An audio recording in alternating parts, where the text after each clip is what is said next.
group when they weren't in front of the camera upstairs with CBS and or stuffing their faces with pizza and cheeseburgers upstairs. But congratulations to our players. Very proud of what they've accomplished. If you would have reflected back to January 15th, I'm not sure we would have all said that this day was going to be possible or attainable. But for how far they've come in the past 2 months is an extreme credit to them. How they've grown together, as you've heard me talk about several times. So for the program to be able to make its 18th consecutive appearance in this tournament, and for these guys, I don't know if there's another team in this field of the 68 that's had a more turbulent ride, since we had a very turbulent ride back from Indianapolis on Friday. It was a little rocky of a plane ride. This group has overcome a lot, and very proud of them and excited to keep on playing. Take questions for coach or either the players. We have just one microphone. John? For coach, I know a lot of people had you in, but nothing's guaranteed unless you get that automatic bid. Was there any anxiety before your name was announced? No, I thought we had done enough in terms of what we've done in the league play and who had played in the non-conference, and our strength of schedule was extremely high, and that we had finished very well. And obviously, as much as you try not to dwell, I've never made too big a deal of the wins that we've had, and I've talked about that, trying to stay very even-keeled.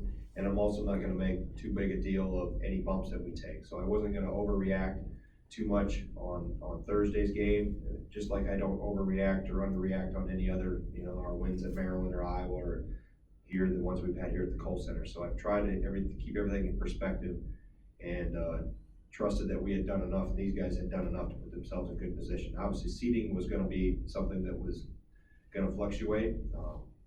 And sometimes you move based on where they're going to send you. Sometimes you're locked into a position. I think what happened in other conference tournaments maybe affected it to some extent. But obviously to have a 7 seed and then playing against a very good team, a team that plays a lot like we play in terms of blue collar and tough and man-to-man and really come after you, and what Coach Dixon's teams are like over the years. That'll be a huge challenge for us on Friday.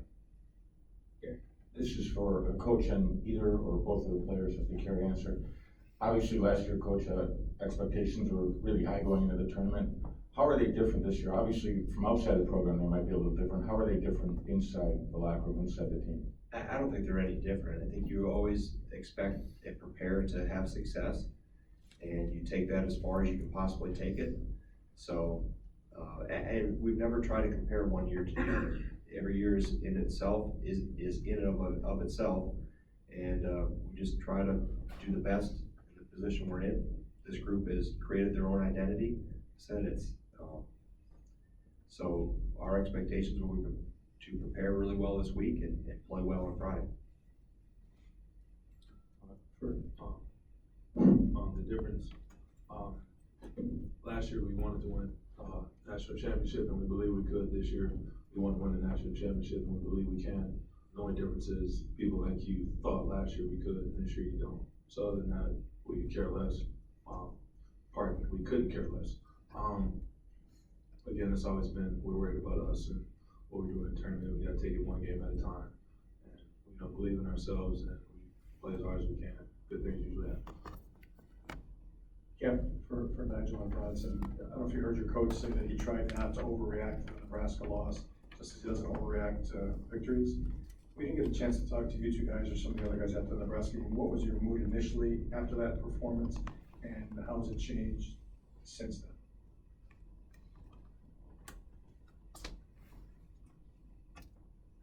We were pretty disappointed in the way we performed, and not exactly how bad we played. It's just that we got outplayed, and that Nebraska beat us every loose ball, rebounds, and they just played tougher than us, and that's kind of what's been our identity the past couple of months.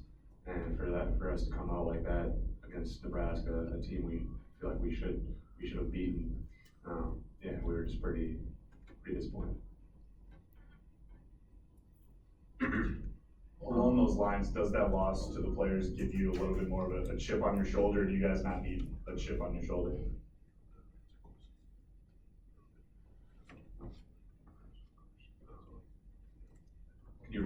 you guys need a chip? Does that loss give you a chip on your shoulder? Do you need a chip on your shoulder going into this tournament? I don't really think it gives us a chip on our shoulder. I mean, hopefully we can have some positive takeaways, from that game and learn some things. And we just know that we can't ever, let any team, for that matter, play harder than us. Or, cause we can lose to anyone, we can also beat anyone in the country, so. Yeah. Nigel, if you wouldn't mind answering that question. That Coach Gard said he didn't try to overreact to the Nebraska loss. I was terrified. I thought he was gonna come after me after that loss. Yeah, I was petrified. The way he was upset, we had to talk to him with like a 10-foot pole. The way he was so irate. No, seriously though, it was. You're right, I was irate. He was. I think he's But we moved past it. He's done a great job. As I always try to say to you guys, never get too high, never get too low. When we beat like we went and beat Maryland, he didn't think we were untouchable. We never need to practice anymore. When we lose in Nebraska, he doesn't think we're the worst team ever. He'd rather coach somewhere else. So we've, after watching the film, there were many points in the game where if we don't do as he likes to say, boneheaded plays, we take the lead, tie the game, or we go on to win the game. So, and that was all tribute to our effort. So we know that that's something that we can, especially, it's tournament time. So we can never let a team outplay us, outwork us, play harder than us, beat us to any loose ball, any rebound, et cetera, et cetera. And if we go in there with that mindset, I think we'll be fine. Greg, typically you would kind of dive headfirst into the first round opponent. What changes for you now that you're in a different role?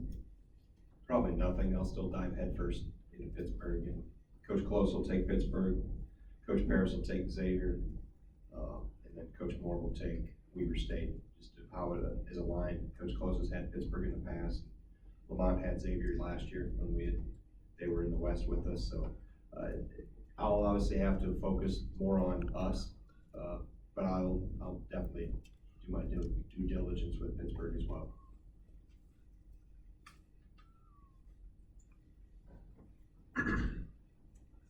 Greg, did you give these guys off this weekend? Did you encourage them to get off the court, or how did you handle that? We flew back Friday morning. They took the rest of the day off on Friday. We did not practice on Friday, and then we came in yesterday and watched the film clips that I had pulled out from Thursday night's game and went through those. And then we practiced for about an hour yesterday. A lot of shooting, a few defensive things that we reminded each other of. Regardless of who we were going to play, we have to take another step forward defensively. But again, I just tried to, for as out of sync as we were Thursday night, there was still a multitude of opportunities for us, even within the last minute and a half, where we had chances to close it even tighter and, be within 3-2 if we complete play. So again, I try not to make too much of something when it doesn't go well, and I try not to overreact or, oversimplify things when they go well, and try to find that happy medium. So they understand that. When I say something about we got to do this better, got to do that better, we didn't play up to our capabilities, our potential, I'm not the first one they've heard it from. They know it. They all are smart enough. They're good enough players. They have enough experience. Specifically, these two guys up here, they know. And they understand. They have high expectations of themselves. So it just took some friendly reminders and showing it on film, I think helped in some regards, and now we take a step forward. Do you see any value to a light weekend leading into this final push? I think is there. Well, you can analyze that 100 different ways. If you get knocked out of your conference tournament early, everybody says, oh, you're going to have rest. If you go play deep in your conference tournament and you don't win it, oh, you're going to have fatigued legs and you have nothing to show for it. If you win your conference tournament, oh, you played for a higher seeding. So, I think you can analyze it 100 different ways. And, if somebody played deep into the day and they get knocked out early next week, they'll say, well, they were fatigued from playing too deep into the weekend. And, if somebody plays well into next week and they got knocked out Thursday or Friday in their conference tournament, oh, they were fresh. So, or if they play well next weekend and they won through this weekend, hey, they had momentum going. So, we just try not to, like I said, make too much of what's happened in the past. Understand we got to be very good for 40 minutes on Friday. that's what we'll focus on.